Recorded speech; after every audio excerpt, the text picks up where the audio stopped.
വയനാട് രക്ഷാപ്രവർത്തനത്തിനൊപ്പം പുനരധിവാസത്തെക്കുറിച്ച് ചിന്തിക്കേണ്ട സമയം അതിക്രമിച്ചുവെന്ന് Sasi Tharoor M P. ജീവിതവും ജീവിതോപാധിയും തിരിച്ചുപിടിക്കാൻ അവരെ സഹായിക്കേണ്ട ഉത്തരവാദിത്തം സർക്കാരിന്റേതാണ്. മഹാദുരന്തമായി പ്രഖ്യാപിക്കാൻ ആവശ്യമായ നടപടികൾ കേന്ദ്ര സർക്കാർ സ്വീകരിക്കുമെന്നാണ് പ്രതീക്ഷയെന്നും ശശി തരൂർ എം പി. ഇങ്ങനെ വീടുകൾ കെട്ടിയിട്ട് അവർക്കൊരു താമസിക്കാൻ സ്ഥലമുണ്ടാകും, പക്ഷെ ജീവിത മാർഗം എന്തായിരിക്കും? ലൈഫ് മാത്രമല്ല, ലൈവ്ലിഹുഡ് അത് ഇവർക്ക് ഇവിടെ നഷ്ടപ്പെട്ട ശേഷം അവരുടെ ജീവിതത്തിന്റെ എന്തായിരിക്കും ഭാവി, അതിനെക്കുറിച്ച് ചിന്തിക്കണം.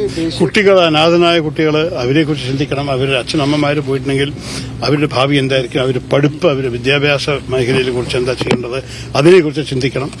പിന്നെ സൈക്കോളജിക്കൽ വേദന നമ്മൾക്കറിയാമല്ലോ. ചിലപ്പോൾ ചിലവര് ഒരു കുടുംബത്തിനകത്തോ അല്ലെങ്കിൽ അവരുടെ അയൽവാസികളുടെ മരണമൊക്കെ കണ്ട ശേഷം അവരുടെ വേദന വിചാരിക്കും. അപ്പോൾ അവർക്ക് വേണ്ടി psychological counselling, psycho social services ഇതൊക്കെ ആവശ്യം വരും.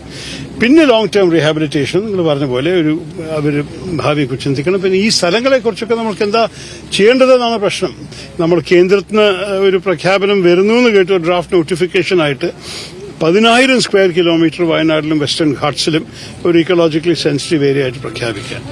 അതിൽ ജനങ്ങളുടെ അഭിപ്രായം 60 ദിവസം കൊടുക്കുന്നുണ്ട് അവരുടെ അഭിപ്രായം അറിയാൻ. പക്ഷേ ജനങ്ങളാണ് ഇതിൽ അഭിപ്രായം പറയേണ്ടതെന്ന് നമ്മൾ മറക്കരുത്.